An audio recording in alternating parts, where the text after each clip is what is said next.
dessert is a slow kindness. Sage wakes first, then the fence posts, then the voices in a bunkhouse deciding who will boil coffee and who will pretend to argue about it. Robert LeRoy Parker opened his eyes into that world, 1866, Beaver, Utah territory, son of Mormon settlers who measure days in chores and miles. A big family, quiet hopes, scripture on Sundays and saddle leather the rest. He was a good hand early, cold, gentle, chore honest, with a smile that arrived before the fences did. Work took him to dairy sheds and line camps, then to ranches farther out where a boy can try on the size of the horizon without anyone. Laughing in his travels, he crossed paths with a cowboy named Mike Cassidy, older, handy with horses, handy with mischief. Unimpressed by men who took themselves too seriously, Robert admired the competence, the posture, the way the man treated animals as partners. Names are tools on the frontier. Sometimes you sharpen one, sometimes you borrow one. Robert kept Cassidy tucked in his pocket like a lucky coin. The Butch followed later, perhaps from a stint in a butcher's shop in Rock Springs. Perhaps because the nickname fit the mouth and the town remembered it. As a young wrangler, he learned the unglamorous skills that make later headlines possible, shoeing a nervous horse without insulting it, wrapping a rope that won't betray you at speed, finding water by reading what the grass refuses to say aloud. He also learned kindness, not the sentimental kind, just the useful kind. Patch a saddle for a man whose hands shook, share a patrol when the wind forgets its manners. Leave a gate the way you found it even when no one is watching.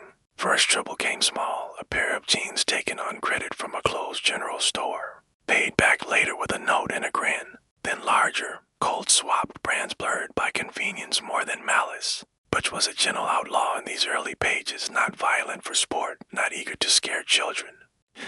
He preferred jokes to gunsmoke and would spend an extra minute staging a scene so that the man in front of the gun could keep a little dignity while handing over the cash. He drifted east and north, Wyoming's sheep country, Montana's big, clean distances, Idaho's river cuts, picking up friends who liked long rides and long odds. They were not yet the wild bunch. They were just a set of riders who could find each other by the sound of a laugh in a crowded room.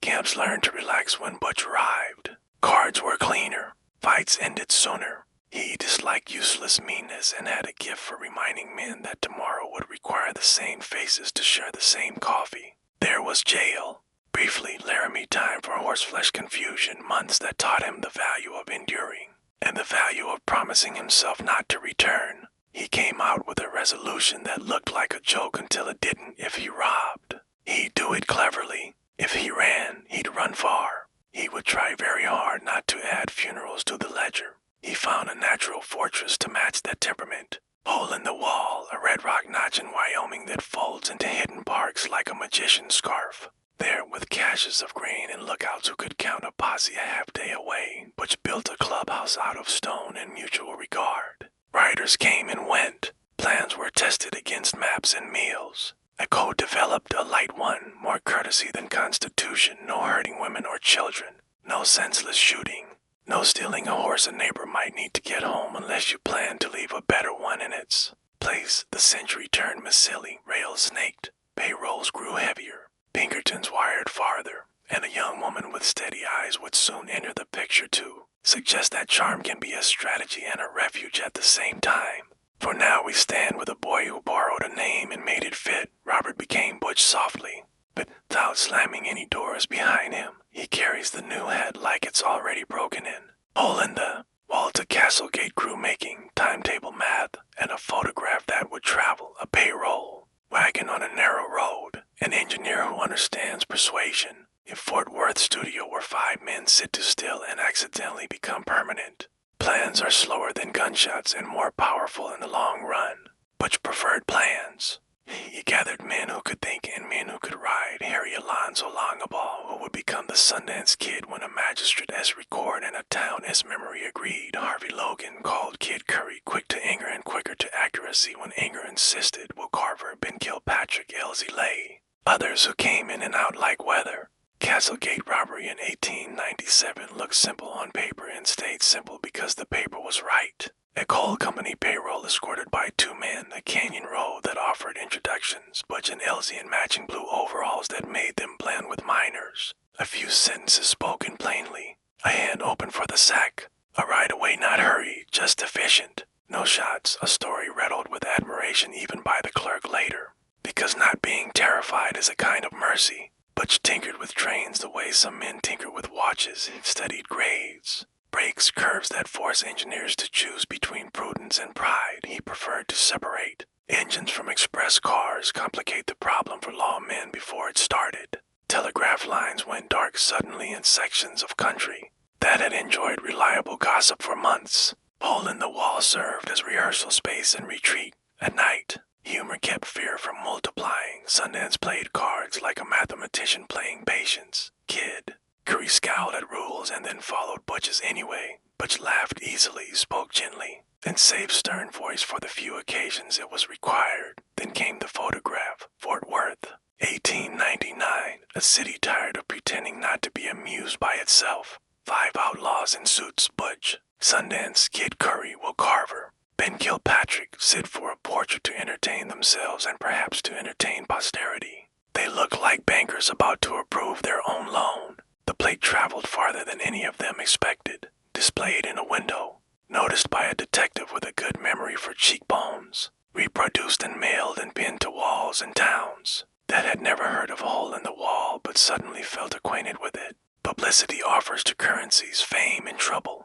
The wild bunch accepted both by accident and then learned to spend them carefully. Train robberies stepped up their production values. Wilcox, Wyoming, Union Pacific, no. Want a bridge blown, express car isolated. Safe persuaded with explosives that made the night agree to tell stories later, tipped in two. Sometimes the money met expectations. Sometimes it didn't. Powdered charcoal faces in comical and inconvenient ways.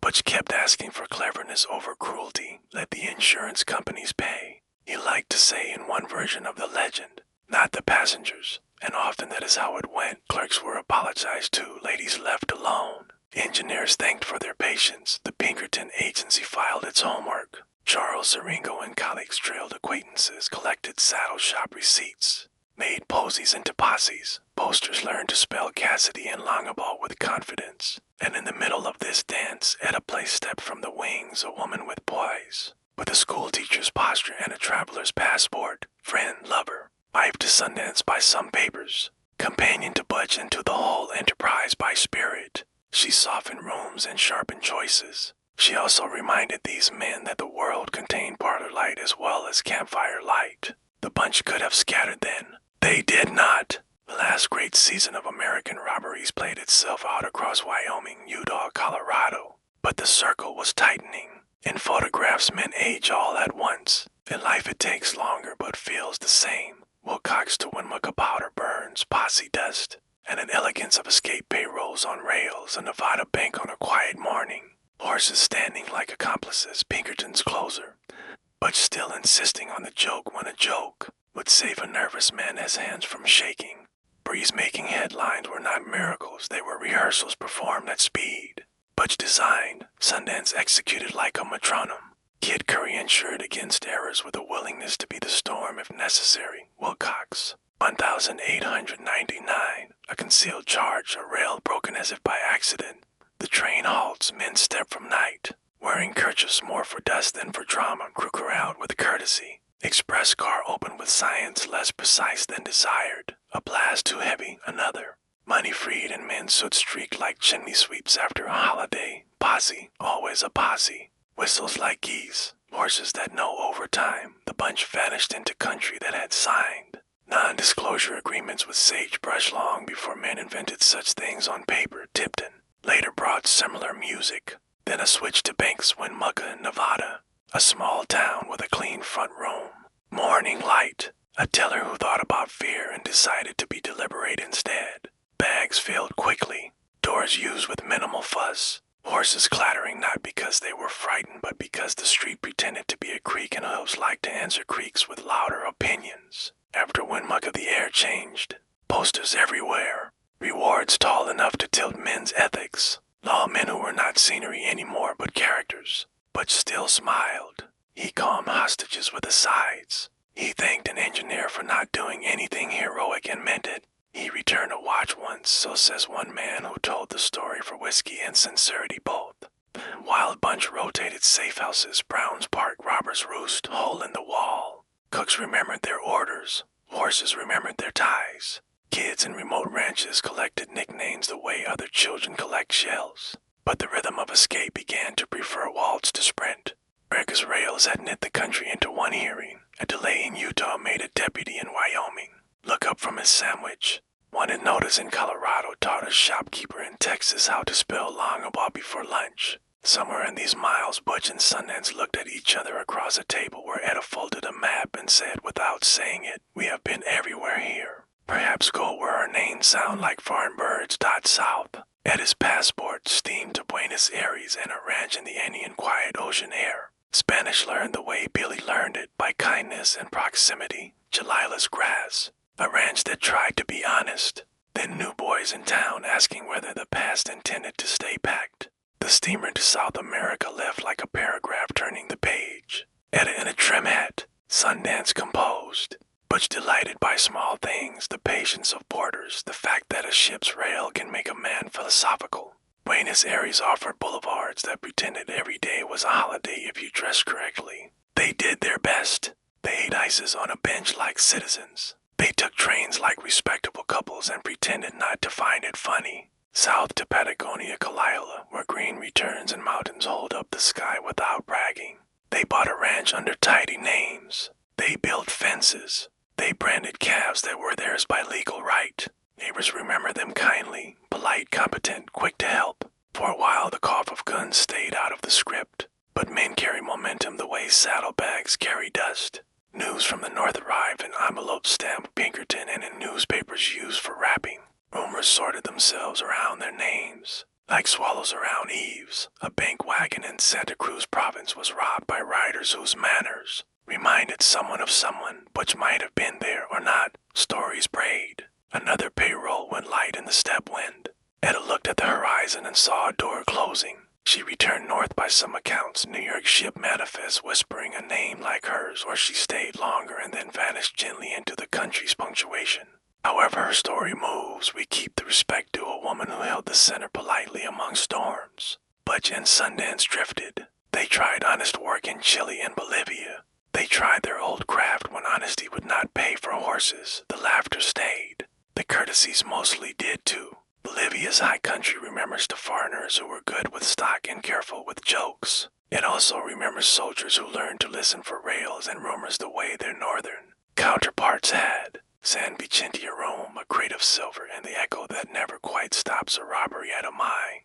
A village ring, shots in adobe, then versions, which we will speak softly, because bedtime prefers ambiguity handled with care. November 1908 by most calendars.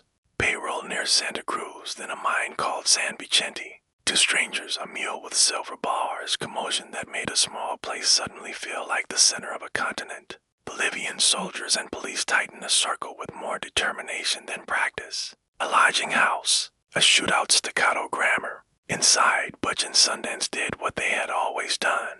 Talked first if talk would try, shot exact when talk would not. The night carried voices thin as wire. A lull, a decision no one outside heard. The shots closed together. Silence that behaves like respect when it isn't sure what else to be. In the morning, bodies. Foreigners, spirited, wounds that matched a story many wanted to end because endings are tidy and newspapers are hungry. Burials recorded in town ledgers. A grave no one can agree on a century later. Other versions insist they lived, that Butch came north under another name. That Sundance limped into old age. In a place too small for reporters, that Etta kept a secret well enough to make it a virtue. For sleep we are allowed to hold both possibilities without injury. What matters is not whether a specific door closed in San Vicente, but what walked through American rooms for years before it. Butch Cassidy's insistence that cleverness is kinder than cruelty. Sundance's steadiness at his poise. The Wild Bunch's lesson that fellowship can make even bad ideas look almost noble from the inside if you're not careful. What do we keep? That laughter can be leadership. That rules broken with elegance are still broken. But the elegance teaches something about alternatives we wish had been chosen sooner. That posters simplify and people do not. From Butch's easy chair, if he had one, if he ever sat long enough, we can see the figure who rode. Beside him most often Harry Longaball, the Sundance Kid, quieter, straighter lines in his silhouette. Eyes that count exits before a dealer has finished shuffling. He deserves his own long telling. Not as an accessory, but as a partner. A boy who learned winter in Pennsylvania. Who took a sentence at Sundance, Wyoming, and carried the town's name like a scar that looked fashionable from a distance. We will meet him. Next 5 parts, same hush, same chronology. So your listeners can travel from Fort Worth to Patagonia and back again without waking.